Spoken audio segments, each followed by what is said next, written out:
दख्खनचा राजा ज्योतिबा, महाराष्ट्राचं लाडकं दैवत. कोल्हापूरच्या वाडी रत्नागिरीवर वसलेलं हे देवस्थान लाखो भाविकांचं श्रद्धास्थान आहे. पण मंडळी, तुम्ही अनेकदा ऐकलं असेल की लोक ज्योतिबाला खेटे घालतात. काही जण 5 रविवार तर काही जण सतत 5 आठवडे हे खेटे घालतात. पण हे खेटे घालणं नेमकं आहे तरी काय, आणि ते का घातले जातात, यामागची पौराणिक कथा आणि महत्त्व चला या व्हिडिओमधून जाणून घेऊयात. कोल्हापूरच्या उत्तर दिशेला असलेल्या डोंगरावर, ज्याला आपण वाडी रत्नागिरी म्हणतो, तिथे ज्योतिबाचं भव्य मंदिर आहे.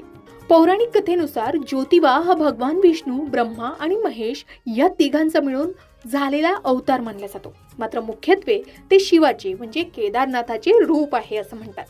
जेव्हा कोल्हापुरात रत्नासूर आणि रक्तभोज या राक्षसांचा हाहाकार माजला होता, तेव्हा महालक्ष्मीने केदारनाथाचा म्हणजे शिवाचा धावा केला. भक्तांचं रक्षण करण्यासाठी हिमालयातून केदारनाथ कोल्हापूरला आले आणि त्यांनी राक्षसाचा वध केला. ज्योती म्हणजे तेज रूपात ते येथे अवतरले, म्हणून त्यांना ज्योतिबा म्हटलं जातं. आता येतो मुख्य प्रश्न, खेटे घालणं म्हणजे नेमकं काय? तर साध्या भाषेत सांगायचं तर ज्योतिबाच्या दर्शनासाठी रविवारी अनवाणी पायाने डोंगर चढून जाणं किंवा मंदिराला प्रदक्षिणा घालणं याला खेटे घालणं असं म्हणतात. सहसा भाविक सलग 5 आठवडे म्हणजेच 5 रविवार हा नियम पाळतात. काही भाविक कोल्हापूर शहरातून किंवा पंचगंगा नदीपासून चालत डोंगर चढतात, तर काही भाविक थेट मंदिरात जाऊन प्रदक्षिणा घालून आपले खेटे पूर्ण करतात. पण हे खेटे नक्की का घालतात, यामागे काही प्रमुख कारण आणि श्रद्धा आहे का? तर हो, ज्योतिबाने रविवारीच रत्नासूर राक्षसाचा वध केला होता अशी आख्यायिका आहे. रविवार हा ज्योतिबाचा वार मानला जातो. या विजयाचा आनंद साजरा करण्यासाठी आणि देवाचे आभार मानण्यासाठी रविवारी खेटे घालतात.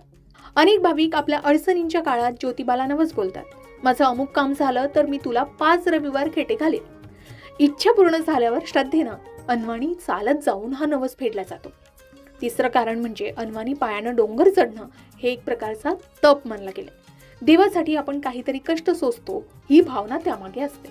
त्यामुळे अहंकार कमी होतो आणि मन शुद्ध होतं असं मानलं जातं. तसं तर वर्षभर रविवारी भाविक गर्दी करतातच, पण चैत्र पौर्णिमेच्या वेळी या खेट्यांना विशेष महत्त्व असतं. सासन काठ्या म्हणजे उंच काठ्या घेऊन मानाचे लोक आणि भाविक या काळात मोठ्या संख्येनं डोंगर चढतात. गुलाल आणि खोबऱ्याची उधळण करत डोंगर चढताना तो माहोल अनुभवण्यासारखाच असतो.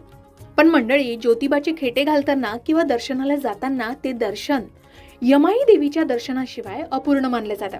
जेव्हा आपण मुख्य मंदिरात दर्शन घेतो, तेव्हाच तिथूनच काही अंतरावर असलेल्या यमाई देवीच्या मंदिरात जाण्याची प्रथा आहे. असं म्हणतात की ज्योतिबा हे परगावी आलेले पाहुणे आहेत आणि यमाई देवी